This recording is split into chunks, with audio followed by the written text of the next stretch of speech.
My name's Emma. I am the community lead for Plastic Free Falmouth, but I also am the communities officer for Surface Against Sewage. And I thought I'd just talk very briefly about how I sort of got into that, and then I'll talk a little bit about what Surface Against Sewage is, because we are part of Surface Against Sewage as Plastic Free Falmouth as well. And we'll talk a little bit about the Plastic Free Communities campaign. And I do have a PowerPoint. I don't want to go on too much with the PowerPoint, but yeah, it's a lovely thing to look at, I think, and there's some good photos in there as well. Um, but yeah, I actually originally moved down to Cornwall to work in marine mammal rescue, and I spent many years working at the Cornish Seal Sanctuary down in Gweek. And during my time there, I spent about 12 years doing the rescues, rehabilitation, and release of grey seals. And I saw many, many times the horrific impacts that plastic pollution can have on marine life. Um, we saw sort of seal pups sort of surrounded by rubbish in caves, or animals that had been entangled in fishing netting or ingested other marine plastics. And over the years, yeah, it did shock me, and that led me to start working for Surface Against Sewage. So I've been with Surface Against Sewage for about 3 years now, working on their plastic free communities campaign, and I'll talk a little bit about what that is and what we do. But yeah, I've been on the team for 3 years, supporting a network of communities all around the UK. And for about 2 years, I've been the community lead for Plastic Free Falmouth and helping to run our own community campaign as well. So we'll talk about a little bit about the work that we do as well. But I'm just going to share my screen. Just let me know in a minute if this works.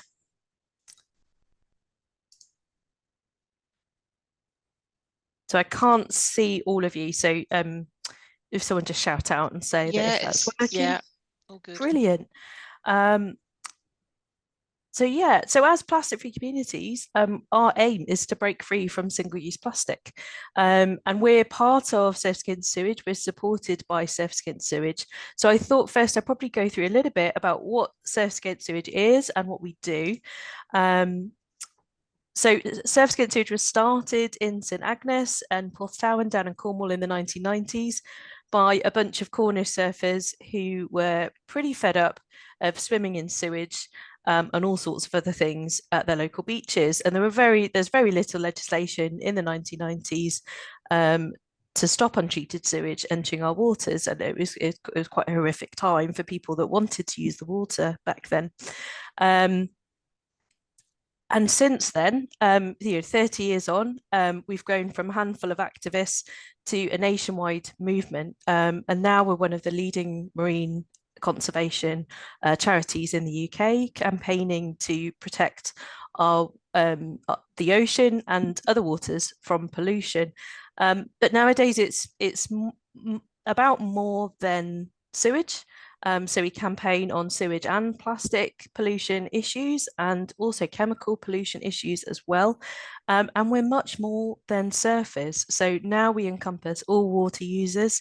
So whether you're a surfer, bodyboarder, swimmer, dipper, someone that, you're a marine conservationist, you're interested in the ocean, and all of us are connected to the ocean in some way by the air that we breathe. And the water we drink. So it is very much, we are activists for everybody. And for the ocean, for people to thrive, it's very important the ocean thrives too. And that is one of the Surface Against Sewage mottos, that creating ocean activists everywhere for a thriving ocean and thriving people, because you cannot have one without the other. So that's a little bit about Surface Against Sewage. So as part of Surface Against Sewage, we've got Plastic Free Communities. And Plastic Free Communities started in 2017. So we've been going for quite a few years now. And Plastic Free Communities is all about breaking free from single-use plastic. Back in 2017, we had the Blue Planet 2 episode that came out that really brought plastic pollution to the forefront of everyone's minds. It was very much in the media a lot at that time. and very coincidentally, that was the same year that Plastic Free Communities was created, off the back of a campaign Surfers Against Sewage did called Wasteland, which highlighted this massing of plastic pollution in the Pacific Ocean, and the Pacific Ocean Gyre, they called it then, which was meant to be an island of plastic drifting in the Pacific Ocean. And not many people were aware of the impacts of plastic before then. So the two collided. And Plastic Free Communities launched originally as Plastic Free Coastlines, and it was meant to be for coastal communities and providing them a framework to work to reduce plastics locally. But very quickly it snowballed, and we realised that this is more than just coastal communities. Inland communities are also affected by plastic pollution too, and it expanded to the whole of the UK. And now we have around 600 plastic-free communities across the UK, all working to tackle plastic pollution locally. And they work on a 5-step toolkit. So there's actually a specific framework to enable them to work on plastic reduction locally. And it's really powerful. And by everyone working on the same toolkit all across the UK, we can really, really get some really amazing impacts and reduction locally. There we go. So Plastic Free Communities is a nationwide people-powered movement dedicated to breaking free from single-use plastic and stopping its production for good. So it's not about all plastics, because plastic is an insanely valuable resource, and we wouldn't want to stop using plastics altogether. It's just not possible either. It's about changing our habits with plastic use and stopping the throwaway use of plastics and focusing on the problem plastics, and we call those the top offenders. So that's things like plastic bottles, plastic cups, plastic cutlery, plastic bags, bathroom plastics, health and beauty plastics. So the plastics that we use once and throw away, that's the plastic that we're aiming to reduce and eventually stop production for good. And we do that by actually going for the source. So part of what we do is we do a lot of cleans and litter picks, but really the most important part of what we do is actually reduction of plastics in the first place. And so why plastics, I guess, is a good question. And it fits into what you guys do. Is plastics is oil, and we cannot mitigate climate change and reduce our reliance on oil without tackling the single-use plastic problem as well, because 1 in 10 barrels of oil are actually used to produce plastics. So it's really important as a community that we work to reduce our use of single-use plastic. And Plastic Free Communities is really unique because together we can make some really big impacts. So when we work together as communities, so whether we work together as communities in Cornwall or nationally across the UK, we can pull together and do some really big things and raise an awful lot of awareness. And this is actually, George, I don't know if you've know of this photo, but this was taken at the Jubilee Pool in Penzance, where quite a few Cornish communities and plastic-free Penzance in particular came together to collect and individually wash, I have to say, hands up, we had to individually wash each one and fill part of the Jubilee Pool with plastic bottles. And we released the results of a citizen science report. So one thing that's really important that all our communities do is they gather evidence of the plastic pollution problem, and that's something that's really important. Is when you're campaigning against something, is to have the evidence behind you. And our communities are very important with gathering that evidence on who the polluters are and what plastic pollution we're finding in our communities. And we released the results of our report for that year called the Brand Audit with a synchronized swimming team in the middle of a pool full of plastic bottles, which apparently was the amount that Penzance uses in a week, I believe, George. I can't remember the exact numbers. I think it was 20,000. Could have been a day, but I can't remember. So yeah, which highlights actually how much. And every day in the UK, we use 38.5 million plastic bottles every day. That's how many are sold. So it really sort of gives an idea of how we can start having an impact individually. And if every one of us refused to buy a plastic bottle. Obviously, there are instances where you have to buy plastic bottles. For example, if you lose access to water. So it really was quite important, what you guys were saying about how important it is and jarring it is when you don't have access to fresh water. But it's important where we can and where we do have access to fresh water, we sort of refuse to buy plastic bottles. So yeah, I think I've gone through this already. There is a film, but I'm not going to play the film because it never works over Zoom. So we're going to skip that bit. So these are what we were saying about the top offenders. So these are the items that as a campaign we sort of work on.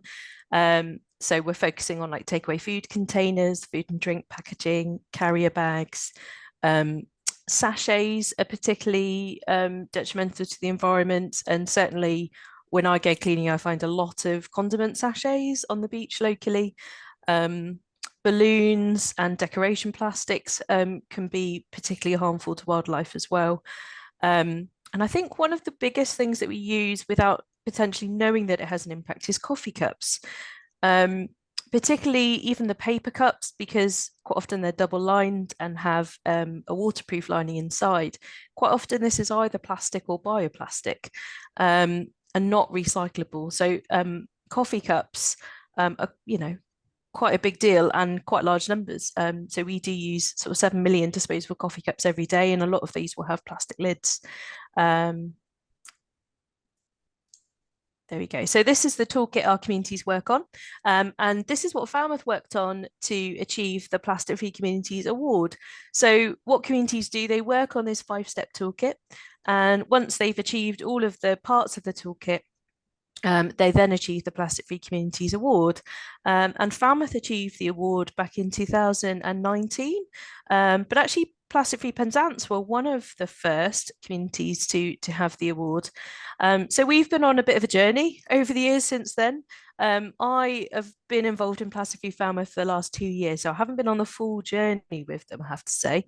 But now as an awarded community, we're building on the toolkit, and we're just slowly doing more and more things based on all the work we did before. So I'll go through the toolkit and explain what we did. So this is our toolkit that we worked on. So the first thing that we did is we run community events. These could be things like mass unwraps, raising awareness of supermarket plastics by unwrapping plastics in the supermarket. As a collaborative and family-friendly event, you can see in this photo here, this is from Thatcham and Newbury. We have the mayor and also the supermarket manager getting involved as well. But we also run lots of cleans and litter picks locally and other awareness raising events.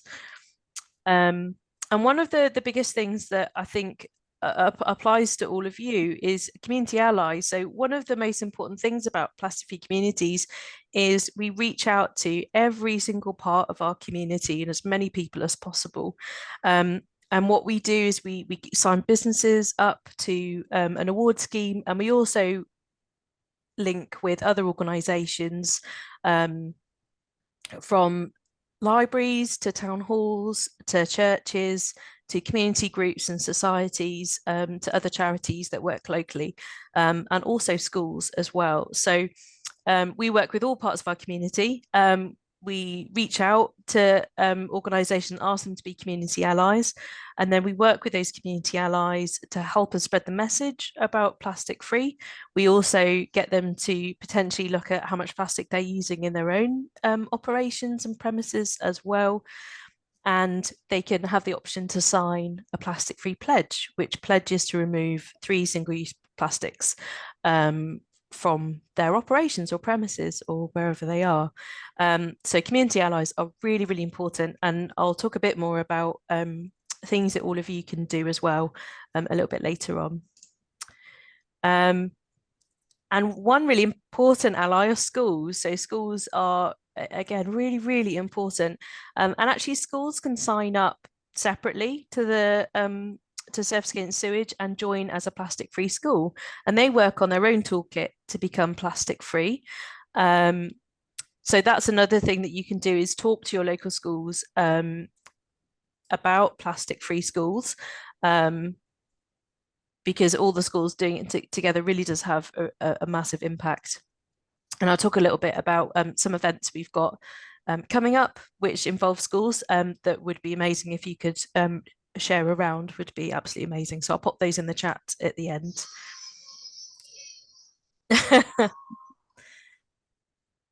And those children we're talking about power to the pupils, and we do every year we do a pupil power assembly, which is bringing the schools together for an online assembly to really teach children how they can make an impact and how they can create change themselves. So it's very empowering and super fun. It's very high energy. The assembly is really good fun. Now, one of the big impacts that we do as plastic-free communities is working with local businesses, and we have a plastic-free champion scheme where businesses can sign up through Surfers Against Sewage, but they get linked into our community so we can look after them. And we help them through a three award process where they work to reduce plastic slowly within their business. So the first step is to reduce 3 single-use plastics, but then it gets a bit more difficult as you move up to the gold award where they're pretty much plastic free. And really, it's just about forming that relationship with businesses, really helping them on their journey, making them feel part of the community. And we've seen so many benefits, like and new opportunities that arise with working with small local businesses locally. And Plastic Free Falmouth are now part of the cooperative with our local refill shop as well. So it really does sort of form like a really lovely network of people all working for the same thing, really, to be plastic free. And that's the guide that businesses get as part of the scheme. And another really important step in the toolkit is local governance. So we actually work with our local councils to pass a motion, and it's a 3-part motion that pledges support for plastic-free initiatives locally. We also get the council to form part of our groups, so part of our meetings and our steering groups. So the council is involved at every step of the way. And we also then work with the council to reduce plastic in their own operations and premises. So you get that plastic reduction there as well. And working with local governance is so powerful and helpful. In Falmouth, we've been able to pass a plastic-free events charter, which stipulates with vendors and people that are organising festivals and events locally that they have to follow certain guidance on what single-use plastics they can and can't provide as part of their event. And I know that's been done in Penzance as well and other places in Cornwall. So yeah, it's really handy to have your council on board, and it's pretty much how we get stuff done, is working really collaboratively with our local councils. And we form steering groups. So we usually have a group of volunteers or people locally to help sort of direct what we're doing. And in Falmouth, there's a group of 5 or 6 of us and like a wider group of volunteers that help day to day. So we are quite a small group, but I think for the size of our group, we do achieve quite a lot. And I think that's partly because we work with our council. We wouldn't be able to do it without them. So yeah, the next bit, I thought I'd talk a little bit about, how you all can help and things that you might be able to get involved with locally. So we've got some things here. So the first thing would be is to find and connect and find out if you're already in a plastic-free community. We have over 40 communities across Cornwall. Some of them are active and actively working on the award or have the award. And some of them might be starting up again, or some of them might have gone dormant. So what you can do is check out our map, and I'll put the link in the chat at the end so you can have a look. Find your local community, say hello if you haven't already, find out about being an ally. And if you wanted to potentially look at signing the pledge, the plastic-free pledge to reduce 3 single-use plastics, you can, but it's very much optional. And I think the important thing is connecting with the community lead and just finding out, if they need help with, and if there's anything they can help you with as well, because obviously relationships go both ways, and there might be local green initiatives that they would like to help and get involved with your church as well. A lot of our communities, especially our water communities, start off focusing on plastics, but very often that will involve other green initiatives locally, and our water communities will be getting involved with all sorts of sort of waste reduction things locally, eco initiatives and all sorts. So it's definitely worth linking up with them and saying hi and finding out what they're doing. Other things that you could do is actually run a clean yourselves. So you could either get involved with one with your local plastic-free community, or you can run your own. So Surface and Sewage have a mini mile clean program, which is how you register cleans with Surface and Sewage. And if you register a clean through Surface and Sewage, you get free insurance, you get free litter picking kit, free first aid, free health and safety advice, and it gets put on the map for anyone to find and attend as well. So it's definitely worth doing, and anyone can do it. It doesn't matter the size or how many people are coming, even if it's just a few of you doing the churchyard, that's absolutely fine. So do go and have a look at Million Mile Clean website and how you can register them.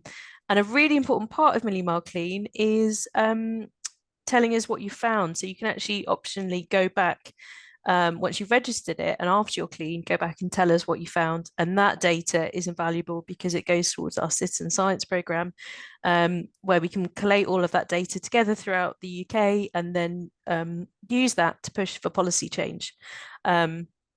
So we take that action on the ground through all of our communities and our minimal cleaners, and we use that to sort of trigger change at the top and call for policy change at a national government level. So it is really important getting all that data back. Another thing that you can do is actually look at plastic use within your own church. And if you're looking at sort of reducing carbon within your church, it is a good idea to look at plastics if you haven't already. And I know that some churches we've worked with have done their own plastic audits, where you write down pretty much all single-use plastics, so not all plastic, but just all single-use plastics that they use, and then going down the list, starting with the easiest, and just slowly make your way into changing into alternatives. And it could be that you look into doing refill and reusable alternatives that reduce waste as well, or it could be that you look at other non-plastic recyclable options like glass or aluminium or paper options for things. And a lot of times what we have found is that if you are sort of providing certain things in plastic or getting them in, sometimes you can not replace it at all. So you can talk to your suppliers and change suppliers to sort of remove plastics, or you can just trial not providing something at all and seeing if anyone gets annoyed about it. So definitely loads of different options there. But as a starter, what you could do is just pledge to remove 3 single-use plastics, because that's always a good start to get things going. You can also join as an individual. So if you wanted to learn a little bit more about reducing plastics in your own home, in your own lives, then you can join at plasticfree.org.uk as an individual, and then you get a series of emails which takes you through like steps to do that, which is called an individual action plan. And that's a really good way of sort of making an impact, because, you know, if we use 38.5 million plastic bottles a day in the UK, but if we all sort of refused, that would build up to a really, really big impact. And I'm certainly not completely plastic free. I'll hold my hands up and say I'm not. So I think it's really important we don't want everyone, well, we do want everyone being plastic free, but that's very difficult. We'd prefer for everyone to do something little and to have that little impact individually than for a few people to do it perfectly. So numbers really matter. So if we all do something little to reduce our plastic use, it really builds up into a huge impact. And that's pretty empowering, because sometimes it feels like you're not making impact locally, but together we can. And that's one really important part of plastic-free communities, is together we can have an absolutely huge impact. And it's very important to keep on spreading the message. So yeah, as plastic-free community, we've been awarded since 2019. We're continuing to work with all of our allies locally. We go to schools and do schools talks. We do many beach cleans a year as well to raise awareness. And we do lots of other awareness raising events, and we're working on a few other local projects locally as well to reduce plastics with our council. We'd love to install some beach library, toy library bins at each of the Falmouth beaches, which should be really cool. One thing we're doing with the University of Exeter this year is we're actually doing a microplastics sampling project in the River Fowl, where we're going out to many locations across the River Fowl to look at microplastics and how much microplastics we have in the river. And that research is going to be published sometime next year, which would be really interesting to see. Oops, sorry. My cat just went in there. That was Alfie, by the way. So yeah, I think that's pretty much everything. And I could talk a lot more about what we do at Plastic Free Falmouth, because there's so many sort of sub projects that we have and that we've been doing. But I guess I'll open up the floor and see if anyone's got any questions about anything, or even just wants to shout out about anything you've done plastic reduction within your own church already. I'd just love to hear about what you've all done, or even the challenges that you've had.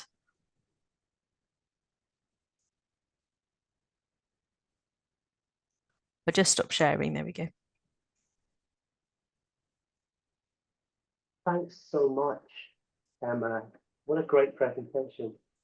I mean, if I could just, I just mentioned a couple of things that struck me. Well, first of all, 600 plastic-free communities. That's extraordinary. That's in what, 8 years? Yes. 8 years. That amazing. Something that started so locally. And more worryingly, of course, 1 in 10 barrels of oil is used to produce plastic. You know, we talk about oil a lot in green groups. Of course we do. But to make that link so clearly is frightening. And 38.5 million bottles of plastic sold every day as well. Yeah. One thing that struck me, if I can just take it off there, we have, you may be aware, in churches up and down England or Wales, we run something called Eco Church. I don't know if you've heard of that before. Yes, I have. Yeah. That's great. And I was just wondering whether, I don't know, I'm not sure, but I have to check whether in the Eco Church toolkit, they have resources, they suggest resources that you can actually go to. And of course, I don't know whether plastic free is mentioned there. So I wonder, I'm sure they mentioned plastic, but whether they mentioned plastic free community, I'm not entirely sure. No, and that's a really good point. Yeah, something that we have noticed that a lot of churches are working on plastic reduction as part of eco churches. And we have sort of thought about it before, about trying to get some of our resources into eco churches, and it's the same with eco schools, because eco schools also have a plastic section on their award, and rather than doing things separately, it would make sense to link up and share those resources in those places. Absolutely. Well, I'll certainly have a look to see if it is included, and if not, I shall personally write to Arosha, who run Eco Church. Yes, do. I'm going to note it down to talk with Rachel later, because I think that is a brilliant idea. Yeah. Anyone else? Any comments to make? Chris? Yeah. I've got a plastic bag here, and it's quite frightening. My daughter got married nearly 19 and a half years ago, and I bought a little handbag in Claire's Accessories, and it came in this. I have used this bag twice a week to put my wet costume in after swimming, and it is still really solid. Wow. And when you think of the bags that have gone into landfill and full of rubbish and thrown in the sea, they aren't going to disintegrate, because this is perfectly good for what I use it for. Yeah. And I find that really frightening.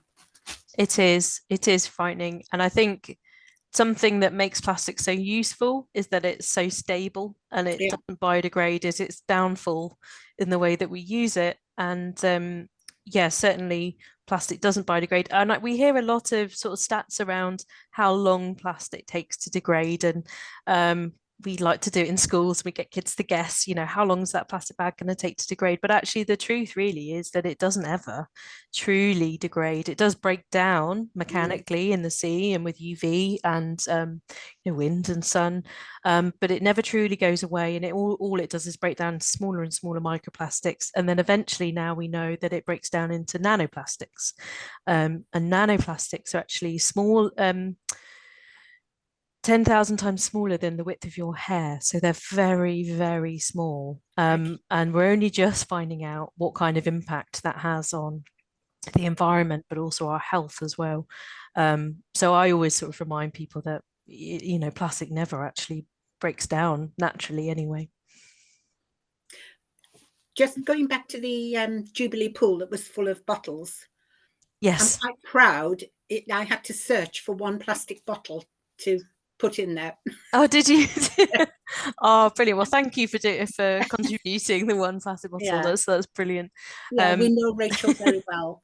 Yes. Oh, her that's mum and brilliant. dad go to our church, and brilliant. she used to go to the school where I taught. So I've known her since she was 5. Oh, no way. She's brilliant. She's fantastic. She is. She's a force for good, Rachel. Absolutely. Constantly trying to keep up, to be honest. Oh, yeah, I can imagine. She's absolutely brilliant. Thank you. Any other comments or questions? Well, for our bronze award, I know that we sorted out all the refilling of plastic things for our washing up liquid and all this sort of thing. That's no issue. And then the other day I looked and I saw some plastic, orange squash bottles that arrived in the kitchen. I thought, no, we're not meant to have those. And that's easy enough because you can buy squash in bottles, glass bottles. But what about milk? You see, we recycle, obviously, plastic milk containers if we have a function. I always think of it as like a bit of a traffic light system.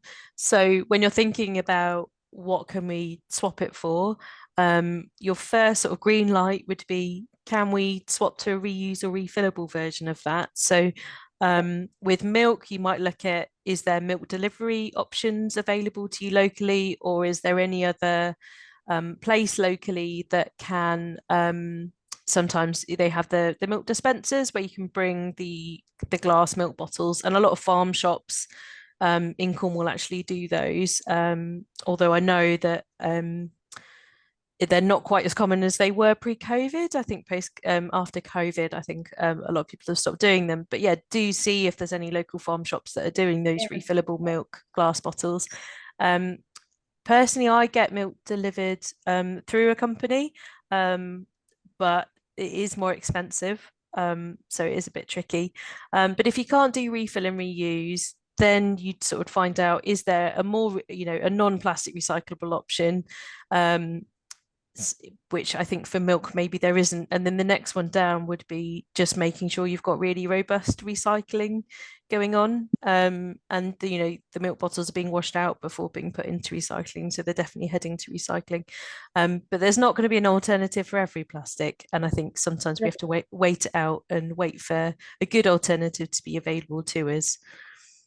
Yeah, I don't know what I'd be interested, because presumably you've done a lot of research in how well Cornwall are doing with this, because obviously, they had this they talked a lot about their amazing facility at on Bodmin Moor. Yes, yeah. I can't remember what it's called, which worried me no end, because I thought, what about what's going into the atmosphere for all those poor people who've had china clay coming down on them for so many years and ruining their lungs, because it was very near to the china clay, wasn't it? I don't know. Do you know how good our plastic recycling is? So across the across the UK, well, across the world, it's around 9%. Across the UK, I think it's slightly better. I believe it's 17%, and I think Cornwall is good at recycling.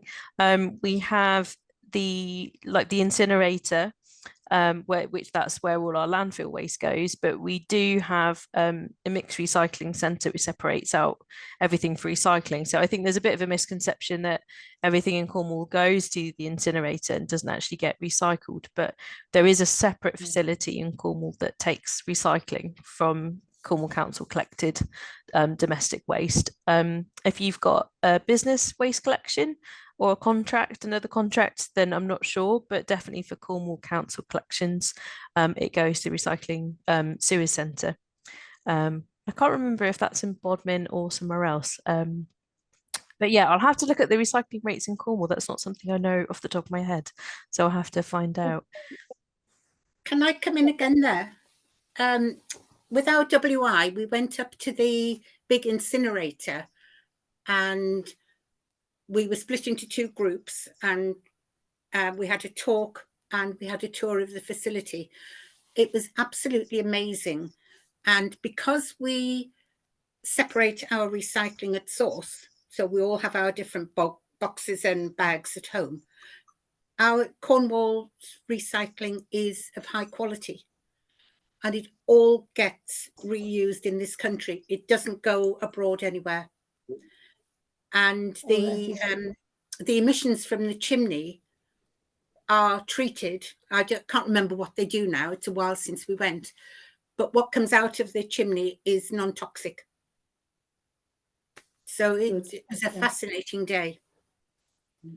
Yeah. That's amazing. That's really good to hear. One thing that I do know is a lot of supermarkets are doing soft plastics recycling in store at the moment. And there is an element of greenwashing with that, because there's a lot of labeling now on soft plastic products, and soft plastic naturally is harder to recycle than your hard plastic. So hard plastics can always usually be recycled through domestic recycling, whereas soft plastics, they're a lower grade of plastics and they're much harder to recycle. And I know supermarkets have started putting that on their labeling, that, as a bonus, that, yeah, this is recyclable. But actually, it's very unclear at the moment where that soft recycling goes and how efficient it is.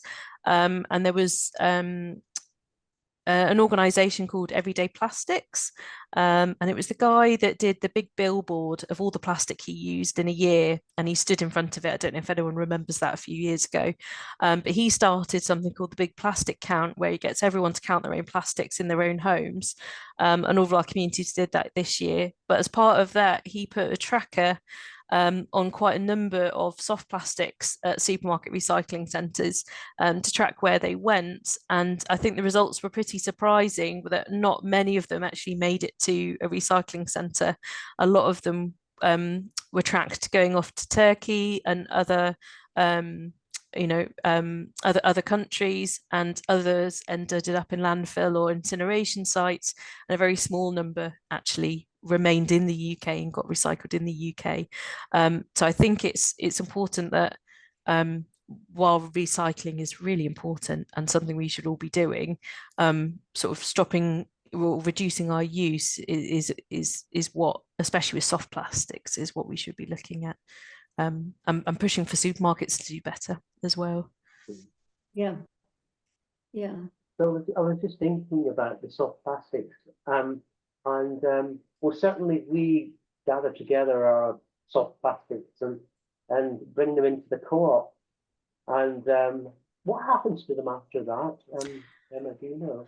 Well, it depends on the supermarket, I think. I don't have the exact sort of figures and the percentages, but if you go on to Everyday Plastics and the Big Plastic Count, they have like a breakdown of where soft plastic recycling goes. But quite a large amount of our recycling in the UK, in particular soft plastics, does get exported into other countries. And these are countries that may not have sufficient waste management systems themselves.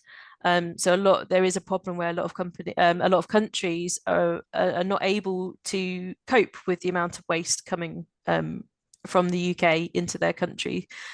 So I know that countries like China and other countries in Asia have actually decided to stop allowing waste imports into their country. And I think Turkey now is one of the major places that take our waste, but we're running out of countries that will take it. So I should say yeah. take it. I think it's terrible. I mean, it's inexcusable, isn't it? I can't believe that anybody should export their rubbish to some other poor country to suffer. And all they're doing is putting it probably in the sea. That's what's happening to it. I mean, I can't bear it. It's so immoral. Yeah, and it must be so frustrating for the people that are, diligently recycling and thinking that that's going to be recycled and be reused, and it may not. So yeah, that's one thing that in the as we campaign on plastics is to highlight that that it has to be more transparent about where our recycling goes, particularly our soft plastics. It's totally immoral, totally immoral. I just find it, it's just dreadful. We should sort out our own problems, shouldn't we?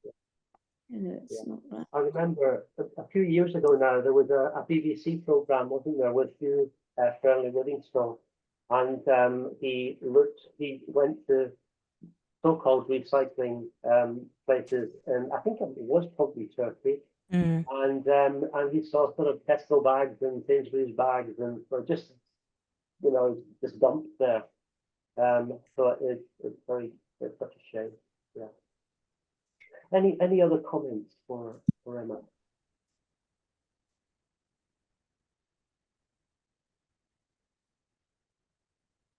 Just to say that we've got an environment group at Church House where I work, and I'm just thinking that this is a really good idea for us to do an audit on our single-use plastics and maybe encourage staff, like we have staff meetings as well, maybe to participate in some of these ideas you've just put forward to us.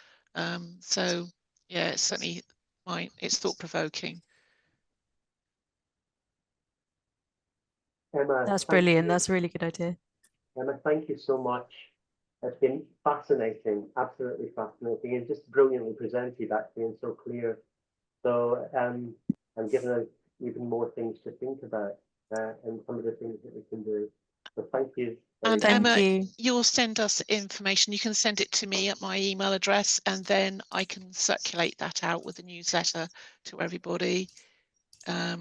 Yes, of course. We'll definitely send through like the list of actions that we had on the presentation. Yeah, lovely. And I can probably send the presentation as well if you wanted to have that as well to refer back to. I'm just popping a couple of links in the chat as well, just in case anyone wants to have a look.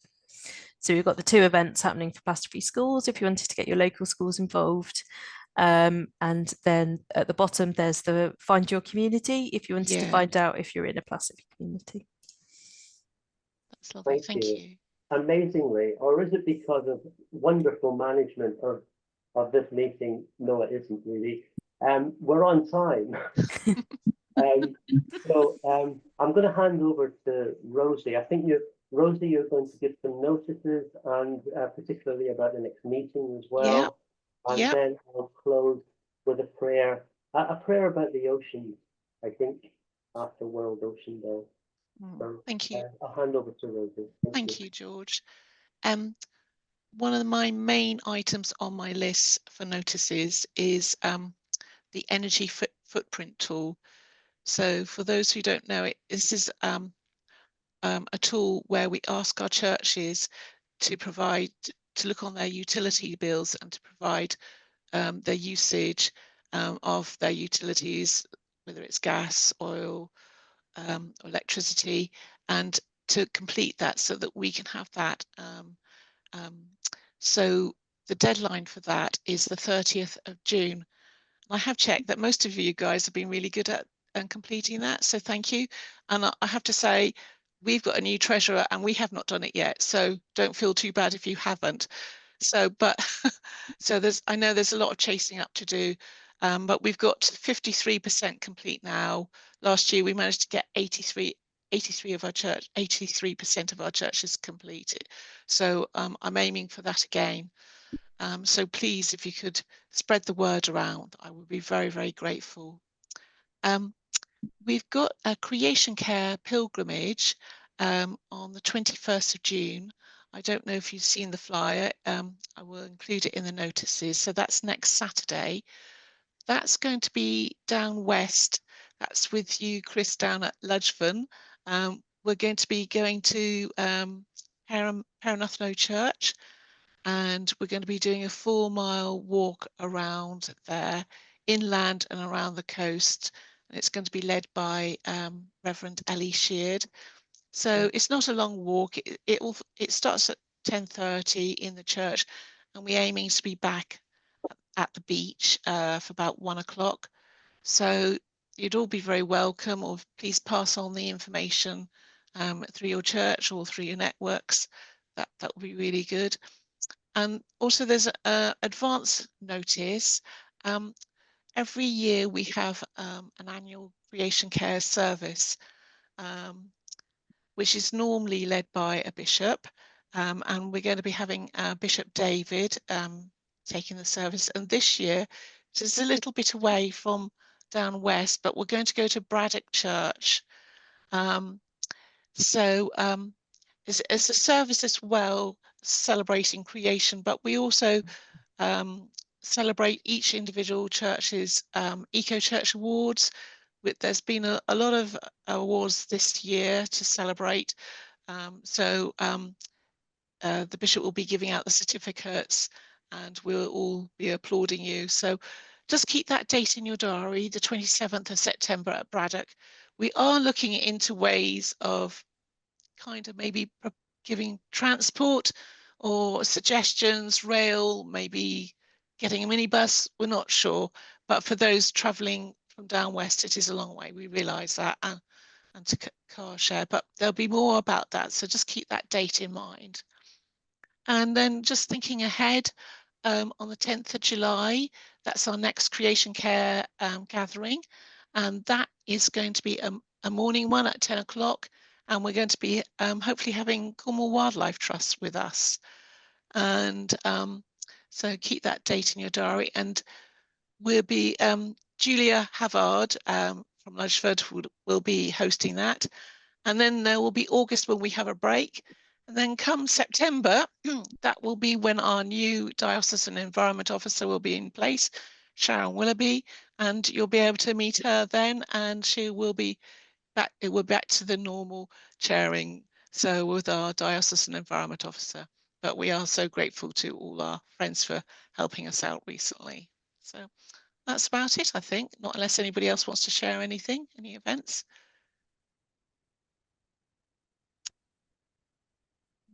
Okay, I'm going to close with a prayer. So,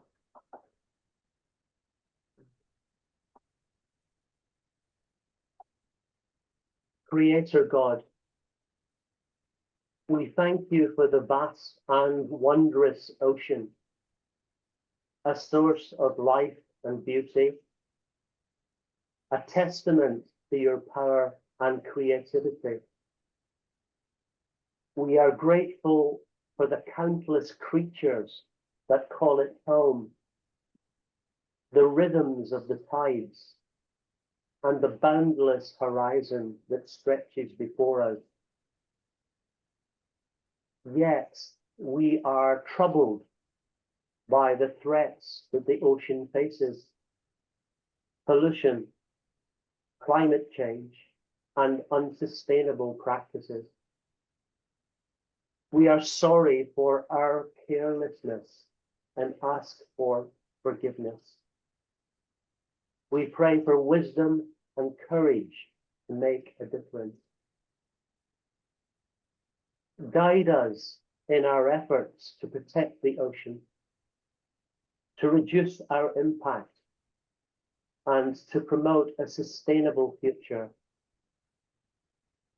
Inspire us to act with compassion and responsibility, so that future generations can also enjoy the beauty and wonder of the ocean. Help us to be stewards of the ocean, to cherish its life, and to protect its delicate balance. May our actions be guided by your love and wisdom. We pray for a world where oceans thrive, where marine life flourishes, and where the beauty of your creation is preserved for all time. And we ask this in Jesus' name. Amen.